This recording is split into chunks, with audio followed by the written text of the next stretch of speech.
The late afternoon sun streamed through the windows of the faculty club as my college graduation reception wound down. 4 years of pre-med studies, countless late nights in the library, and maintaining a 4.0 GPA had led to this moment. I should have been celebrating my acceptance to Johns Hopkins Medical School, but instead I found myself standing in a corner watching my family from across the room. My stepfather Richard Williams held court near the refreshment table, his booming voice carrying over the gentle conversation of departing guests. At 58 he still commanded attention wherever he went. Tall, silver-haired, with the confident bearing of a man who'd built a successful accounting firm from nothing. "Maya's always been ambitious," he was saying to Dr. Patterson, my organic chemistry professor. "Takes after her mother in that regard."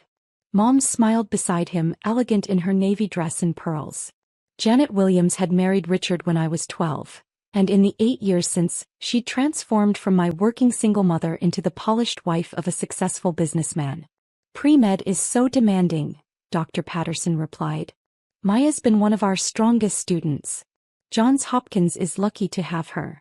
"Well," Richard's voice took on a slightly cooler tone, "we'll see how that works out.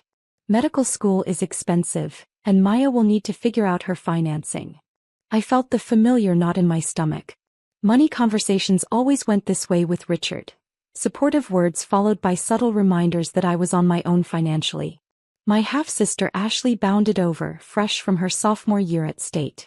At 19 she had Richard's confident smile and Mom's graceful movements. "Maya." Ashley hugged me tightly. "I'm so proud of you. Medical school. Can you believe it?" "It doesn't feel real yet," I admitted. "Dad says you'll probably need loans for everything. That's so stressful." Before I could respond, Richard's voice cut through our conversation. "Maya, come over here. The Hendersons want to congratulate you." I walked over to where Richard stood with our neighbors, the Hendersons who'd known our family for years. "Maya dear," Mrs. Henderson beamed, "we're so proud of you. Your parents must be thrilled." "We are," Mom said, though her smile seemed forced. "Though we're worried about the financial burden of medical school." Mr. Henderson nodded knowingly. "Medical school debt is no joke. What are your plans for funding?" The question hung in the air. I glanced at Richard, hoping he might mention the college fund he'd established for Ashley, or the financial support he'd provided throughout my undergraduate years. Instead he cleared his throat. "Maya will be handling her educational expenses independently from here on out." "Independently?" Mrs. Henderson looked confused. "Maya's not our real daughter," Richard said matter-of-factly.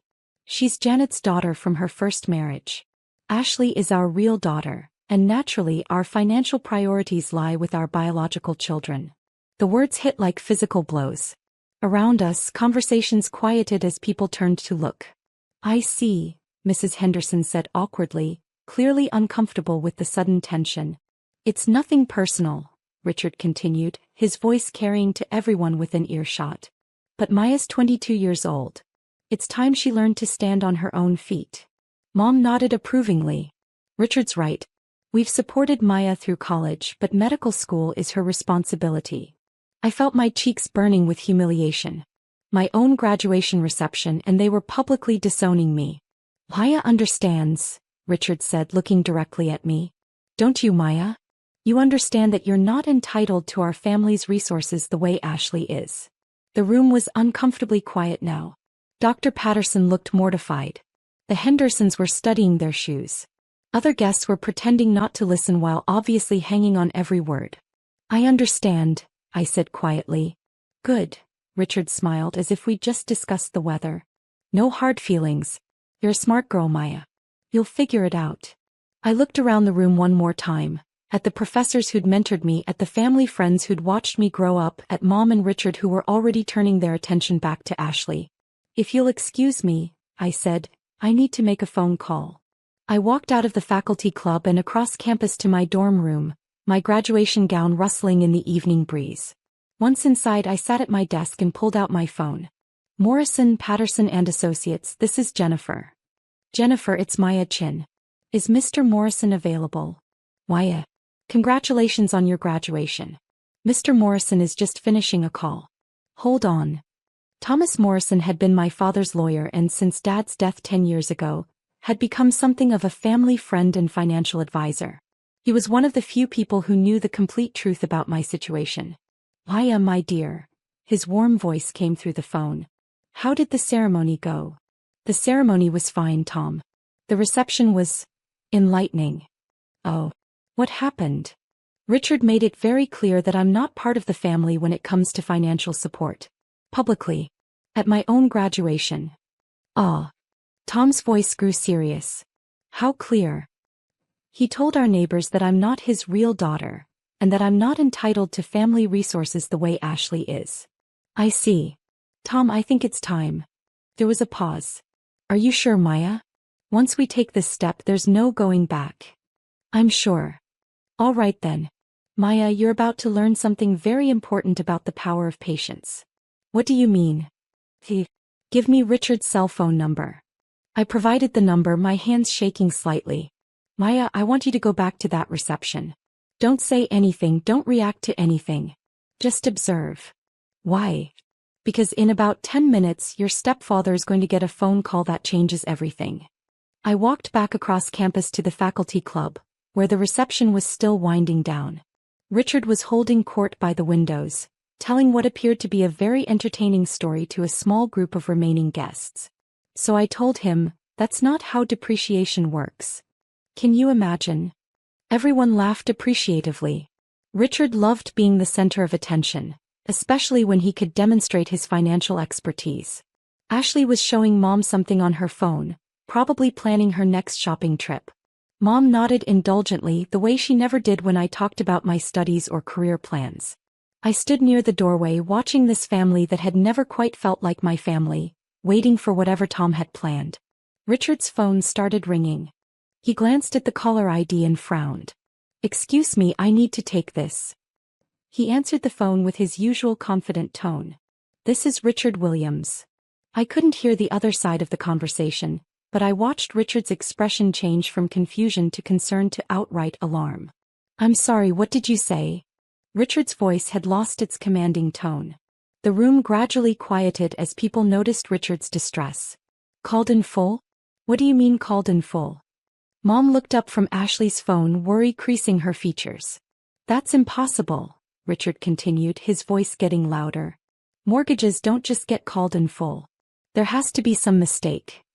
He walked away from the group, but the faculty club wasn't large enough for privacy. Everyone could still hear his increasingly frantic voice. 30 days? You're giving me 30 days to pay off a $400,000 mortgage. Gasps rippled through the remaining guests. The Hendersons exchanged worried glances. I don't understand, Richard was saying. My payments are current. My credit is excellent. On what grounds are you calling in the loan? He listened for a moment, his face growing pale. Change in ownership? What change in ownership? Mom had moved closer to Richard, trying to understand what was happening. Morrison, Patterson and Associates? Richard repeated the name and I saw his eyes dart around the room until they found me. What does Maya have to do with anything? The room went completely silent. Richard listened for another moment, then slowly lowered his phone. His face had gone from pale to gray. Richard? Mom asked nervously. What's happening? Richard stared at me across the room. Maya, he said slowly, what did you just do? I made a phone call. To whom? My lawyer. Your lawyer. Richard's voice cracked. Maya, you're a college student. You don't have a lawyer. Actually, I do. The same lawyer who's been managing my trust fund for the past 10 years. You're what? I walked closer to the group, everyone's eyes following my movement. My trust fund, Richard. The one my father established before he died. The one that's been paying for my college expenses this whole time. Mom's mouth fell open. Maya, what are you talking about? I'm talking about the $3.7 million my father left me, Mom. The money you and Richard have assumed didn't exist. 3.7 million? Ashley whispered. Actually, it's grown to about 4.2 million now. Good investments. Richard was shaking his head. That's impossible. Janet, you said Maya's father left nothing. I never said that, Mom interrupted, her voice barely audible. I said he didn't leave us anything. Maya's inheritance was always separate. You knew. Richard stared at Mom in disbelief. Of course I knew. But Maya was a child. We agreed the money should stay in trust until she was mature enough to handle it. Mature enough, I repeated. Which, according to the trust documents, means 25 years old or upon graduation from college, whichever comes first. Richard's phone started ringing again. He answered it without looking away from me. What? He barked into the phone. I could hear Tom Morrison's voice clearly now. He put the call on speaker. Mr. Williams, this is Thomas Morrison from Morrison, Patterson and Associates. I represent Maya Chin. I'm calling to inform you that my client has purchased your mortgage from Coastal Bank. Purchased my mortgage? Richard repeated. Yes. As of this afternoon, Maya Chin holds the note on your property at 1247 Oakwood Drive. The loan has been called in full, with payment due within 30 days as stipulated in the original mortgage agreement. On what grounds? Transfer of ownership, change in lending terms and, Tom's voice took on a distinctly cooler tone, failure to meet family obligations as specified in the co-borrower agreement. Co-borrower agreement? Richard looked confused. Mr. Williams, when you refinanced your home 3 years ago, your wife Janet Williams was listed as co-borrower. The mortgage documents include a clause stating that the loan can be called in full if there's a material change in family circumstances that affects the borrower's ability to pay. Richard looked at Mom. Janet, what is he talking about? Mom's face had gone white. Richard, I may have used Maya's trust as collateral. You what? When we refinanced to pay for Ashley's private school and your business expansion, the bank wanted additional security. I pledged Maya's trust fund as backup collateral. Without telling me? Without telling anyone, Tom Morrison's voice cut through their argument. Which Mrs. Williams was fraud. The room was dead silent except for the sound of Richard's heavy breathing. However, Tom continued, my client is prepared to be reasonable. Maya? I cleared my throat. Richard, I'm willing to work out a payment plan for the mortgage. Thank you, Richard said with obvious relief. Under certain conditions. His relief evaporated. What conditions? First, you'll publicly apologize for your comments about me not being your real daughter. Richard looked around the room at the professors, neighbors and family friends who had witnessed his earlier humiliation of me. Second, you'll establish a college fund for my future children equal to the amount you've spent on Ashley's education. Maya, Mom started to protest. I'm not finished. I held up my hand. Third, you'll provide a written guarantee that any inheritance discussions will include me equally with Ashley. And if I refuse? Richard asked. Then you'll need to find $400,000 in the next 30 days. Oh, and you'll face fraud charges for using my trust fund as collateral without my consent. Richard sank into a nearby chair. How long have you known? About the mortgage? Tom told me when it happened 3 years ago. About Mom using my trust as collateral? I found out 6 months ago. 6 months ago? Mom looked stricken. Why didn't you say anything? Because I wanted to see how you'd treat me once I graduated. I wanted to know if you'd include me in your family's future or discard me now that my college bills were paid. And we failed that test, Richard said quietly. Spectacularly. Tom Morrison's voice came through the phone again. Mr. Williams, I need an answer. Do you accept Maya's terms? Richard looked around the room, at the people who'd heard him dismiss me as not his real daughter, at Mom who'd betrayed my trust, at Ashley who was just beginning to understand the family dynamics she'd been oblivious to. I accept, he said finally. Excellent. I'll have the paperwork drawn up immediately. Maya, congratulations on your graduation. Thank you, Tom. I hung up and looked at my family. Richard was staring at his hands. Mom was crying quietly. Ashley looked shell-shocked. Maya, Dr. Patterson broke the uncomfortable silence. I think we should probably let your family have some privacy. Thank you, Dr. Patterson. For everything. As the remaining guests filed out, offering awkward congratulations and concerned glances, I was left alone with my family. $4.2 million, Ashley said quietly. You've been rich this whole time? I've been comfortable. There's a difference. Why didn't you tell us? Mom asked through her tears. Because I wanted to know if you'd love me without knowing my bank account balance.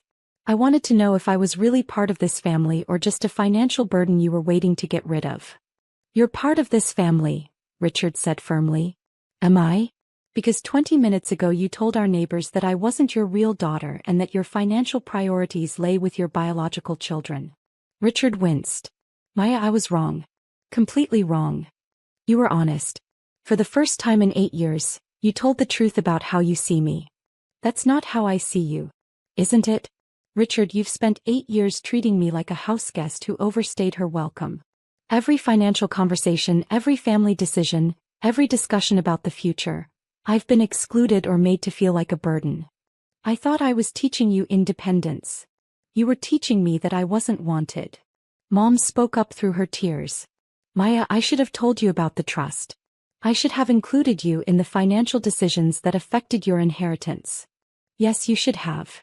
And Richard should never have spoken to you the way he did today. No, he shouldn't have. Ashley stood up suddenly. Maya, I'm sorry. For what? For not seeing it. For not standing up for you. For being so wrapped up in my own life that I didn't notice how differently they treated you. Ashley, you were a kid. I'm 19, Maya. I'm old enough to know right from wrong. And what they did today was wrong. I looked at my little sister, the girl I'd helped with homework, driven to soccer practice, and watched grow up from a distance as Richard and Mom focused on her needs while treating mine as inconveniences. Thank you for saying that. Maya, Richard said, what happens now? Now you have 30 days to decide if you want to be a real family or if you want to keep playing these games about who belongs and who doesn't. I want to be a real family. Then prove it. 3 weeks later, Richard presented me with a formal apology letter and a check for $50,000 to establish a college fund for my future children. He also included me in discussions about family estate planning and asked my opinion on Ashley's academic decisions. More importantly, he started asking me questions about my life, my goals, and my experiences. For the first time in 8 years, he seemed genuinely interested in getting to know me as a person. Mom worked with Tom Morrison to untangle the mess with my trust fund and establish clear boundaries around my inheritance. She also started family therapy sessions to address the communication issues that had led to such a dysfunctional dynamic. Ashley became my biggest advocate, calling out casual comments from family friends about real versus step children and insisting that family photos and holiday plans include everyone equally. Medical school applications became a family project, with everyone contributing ideas and support instead of leaving me to navigate the process alone. The house mortgage was restructured into a traditional payment plan, and Richard never again questioned my financial decisions or independence. But the most important change was the simplest one. I was no longer Maya, Janet's daughter who happened to live with them. I was Maya, their daughter. And sometimes, being seen for who you really are is worth more than any amount of money in the bank.